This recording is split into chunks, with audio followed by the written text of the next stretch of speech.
Mengapa pengelolaan resiko itu penting, teman-teman?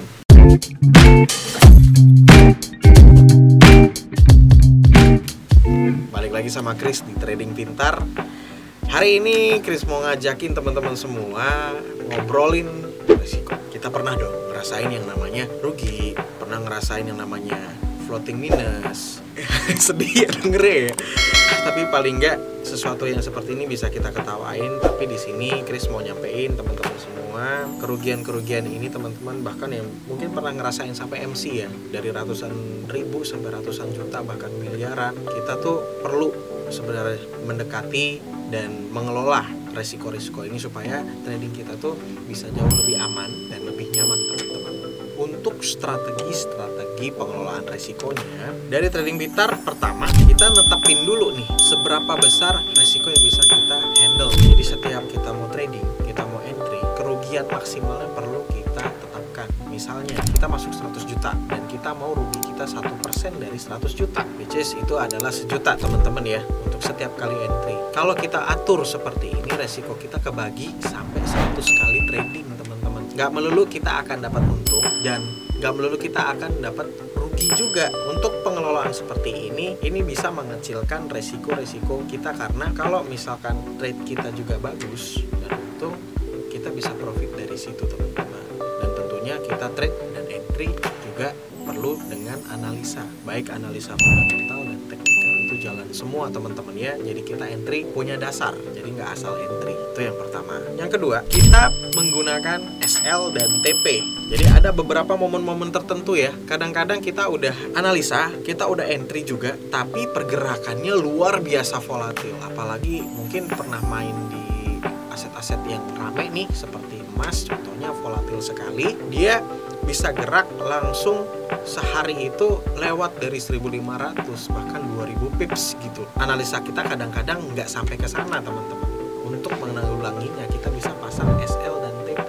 Jadi kalau misalkan ada pergerakan yang tiba-tiba nih, apalagi dengan adanya news, tapi kita udah terlanjur buka position, nah kita bisa set TP kita atau bisa SL kita sewaktu-waktu harga itu bergerak. Jadi untuk pergerakan yang memang bikin kita rugi, kita batasi rugi kita lewat SL itu. Pun juga kalau misalkan dia bergerak terlalu cepat ya kan, tapi turunnya juga balik terlalu cepat, kita bisa set TP untuk mendapatkan momen-momen yang memang secepat itu.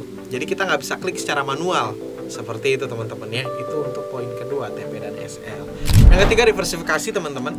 Diversifikasi ini berarti kita tidak menaruh semua entry kita di dalam satu momen dan di satu pilihan aset aja, tapi kita di sini bisa kasih pilihan entry itu di beberapa aset yang lain. Misalnya teman-teman memang udah pernah riset USD Japan Yen di forex. Nah, yang tadinya gold mau pakai diversifikasi, teman-teman bisa ada sebagian taruh di forex, ada juga mungkin ada beberapa di indeks atau bahkan di kripto seperti itu, teman-teman. Tapi manajemennya tetap ya, jadi punya batasan resiko yang sudah ditetapkan dan sudah disimulasikan sama teman-teman. Saklek misalnya, memang udah teman-teman pakai 1%, tetap 1% untuk batas maksimal. Seperti itu, teman-teman, contohnya. Yang keempat, teman-teman, entry menggunakan basis analisa fundamental juga dengan teknikal. Di sini teman-teman itu jangan asal masuk entry karena feeling ya, teman-teman ya. Diusahakan ya, teman-teman ya. Kalau memang biasa bisa, cuman hal-hal seperti ini yang bisa diukur dan bisa dipakai juga teman-teman yang lain ya. Kalau pakai teknikal dan pakai fundamental itu kan lebih bisa kita terima dengan satu akal sehat, satu ya. Yang kedua, basis ini memang ada datanya. Jadi data-data ini memang sudah dipelajari, cara-cara pendekatan yang lebih logis lah. Teman-teman di sini punya dasar valid yang memang menjadi analisa teman-teman semua buat entry. Dan kalau misalkan bisa semua dilakukan, ini menghindarkan hal-hal yang seharusnya tidak terjadi pada teman-teman.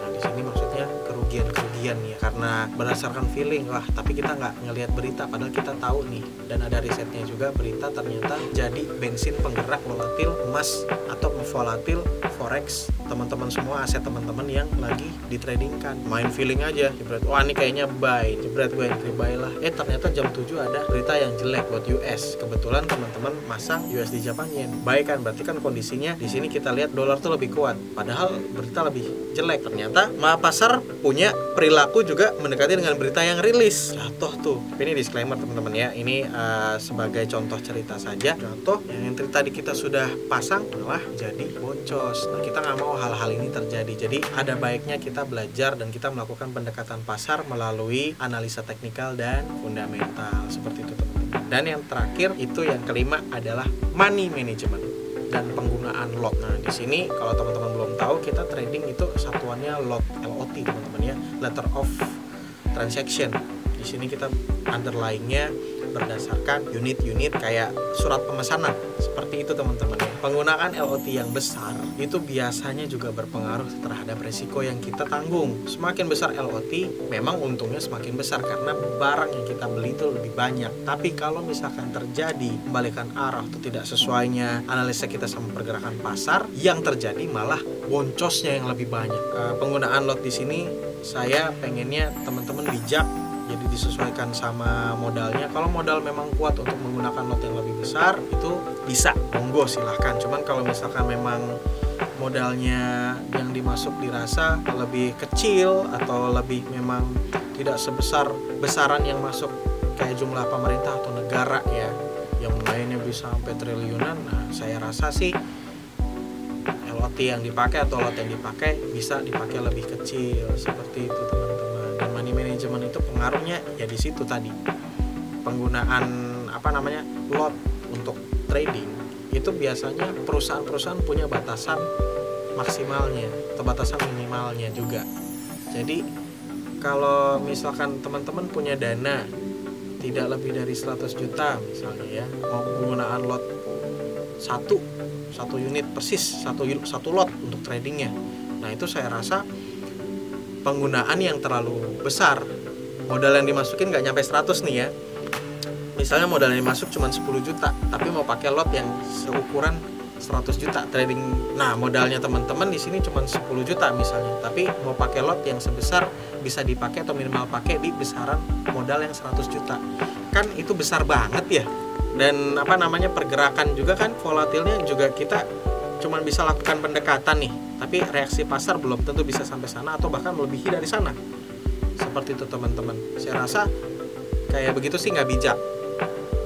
Jadi perlu juga modal manajemen uangnya perlu diperhatikan. Jadi kalau memang masuknya cuma 10 juta tapi di sini nggak bisa dagang 10 juta, ada baiknya diperbesar atau cari tempat lain yang memang bisa lebih afford untuk penggunaan lotnya, bisa sampai 0,01.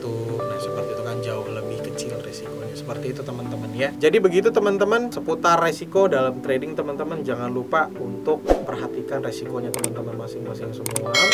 Trading pintar trading, pintar cari cuan. Sampai ketemu di video-video berikutnya.